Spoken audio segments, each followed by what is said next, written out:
بسم اللہ الرحمن الرحیم۔ السلام علیکم پیارے ناظرین، امید ہے آپ سب خیریت سے ہوں گے۔ ہماری دعا ہے آپ ہنستے اور مسکراتے رہیں۔ ایک معزز بادشاہ کی کہانی۔ اٹلی کا ایک بادشاہ حکومت اور دولت کے گھمنڈ میں غریبوں سے بات تک نہ کرتا اور ان کے ساتھ برا سلوک کیا جاتا اور ان کو برا سمجھتا تھا، اس لیے اکثر لوگ اسے ناپسند کرتے تھے۔ ایک روز بادشاہ شکار کرنے کے لیے گیا۔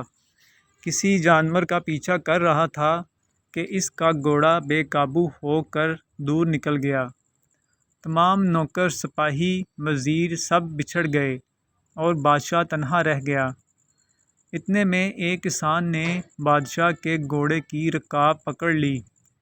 اس کی شکل ہو بہو بادشاہ سے ملتی تھی، فرق یہ تھا کہ اس کی پوشاک اور حالت غریبوں جیسی تھی۔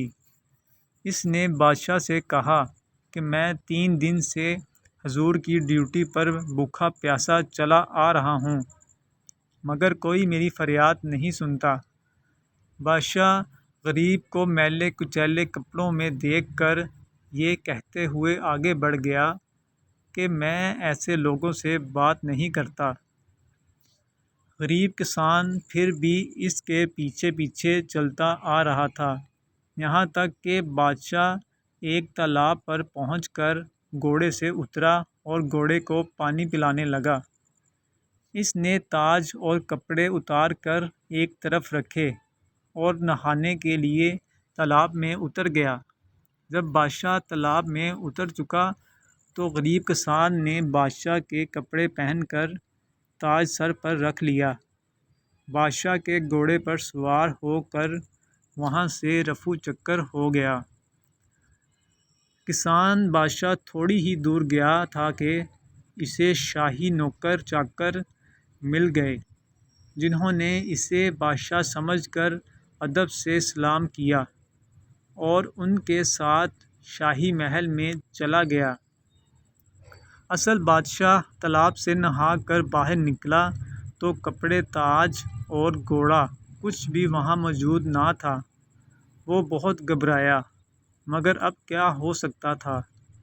ناچار غریب کسان کے میلے کپڑے پہننے اور کئی دن تک فاقے کرنے اور بھٹکنے کے بعد شہر پہنچا، مگر اب اس کی یہ حالت تھی کہ جس سے بات کرتا کوئی منہ نہ لگاتا، اور جب یہ کہتا میں تمہارا بادشاہ ہوں تو لوگ اسے پاگل سمجھ کر بہت ہنس دیتے۔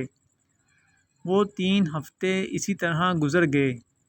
جب اس پاگل کا قصہ بادشاہ کی ماں نے سنا تو اسے بلوا کر اس کے سینے پر تل کر نشان دیکھا، پھر جس سے اس کی سچائی کی تصدیق ہو گئی۔ کسان نے اصلی بادشاہ کی یہ حالت دیکھ کر کہا، کیا تم وہی شخص ہو جو دولت اور حکومت کے گھمنڈ میں غریبوں کی فریاد نہیں سنتے تھے؟ اس کی سزا دینے کے لیے میں نے یہ سب کچھ کیا تھا۔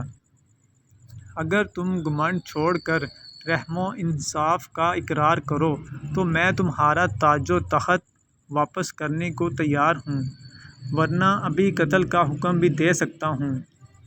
یہ سن کر بادشاہ نے عاجزی اور ندامت کے ساتھ اپنی غلطی تسلیم کی اور کسان اسے تاج و تخت واپس دے کر گھر چلا گیا، جس کے بعد بادشاہ نے اپنی اصلاح کی اور چند دنوں میں اس کی نیک نامی کا ڈنکا دور دور تک بجنے لگا۔